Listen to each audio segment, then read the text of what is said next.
టమాటాలు కోస్తున్నానండి. అంటే ఇంకా కొంచెం మొగ్గాలి కానీ కంగారు ఎక్కువైపోయి కోసేస్తున్నాను. ఇంకా మంచి కలర్ వస్తే బాగుంటుంది అనుకుంటున్నాను. సరేలే ఏ పప్పులన్నా వేద్దాం కదండి. వస్తున్నానండి. ఒక 1/2 కేజీ ఉంటాయండి. ఏదని అంత పెద్దవి ఉన్నాయి.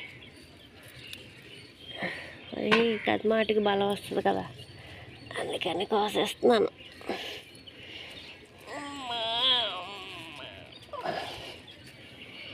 ఇంకోండి ఉంటాయండి, ఒక 1/2 కేజీ ఉంటాయి ఈజీగా.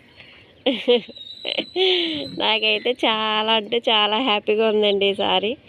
ఎందుకంటే ఎప్పుడు టమాటాలు నారు తెచ్చేస్తాను, ఎప్పుడు బతకదు, ఎప్పుడు ఇది అవ్వదు. వాటికి అవే వచ్చినాయి. నేను చిన్న చిన్న మొక్కలు తీసి వేరే దాంట్లో వేసాను అనమాట. వేసి శుభ్రం చేశాను.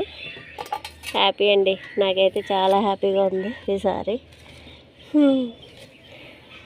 చాలా అంటే చాలా హ్యాపీగా ఉంది. చూసారా, దేశవాళీ కాయ అండి ఇది.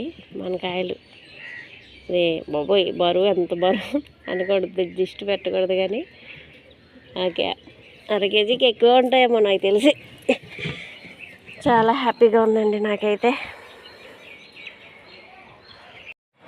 కందికాయలు కూడా కోసానండి టమాటాలతో పాటు.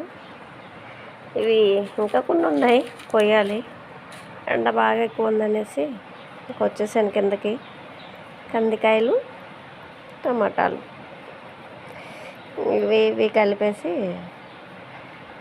ఈ కాయలు ఉడకబెట్టుకొని తిన్నా బాగుంటుంది. ఉప్పు వేసుకొని పప్పు కింద చేసుకొని వండుకున్నా బాగుంటుంది.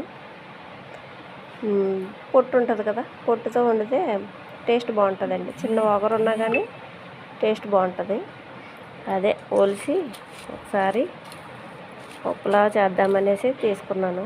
చూద్దాం ఏమవుతుందో. ఓకేనండి, బాయ్ అండి అందరికీ.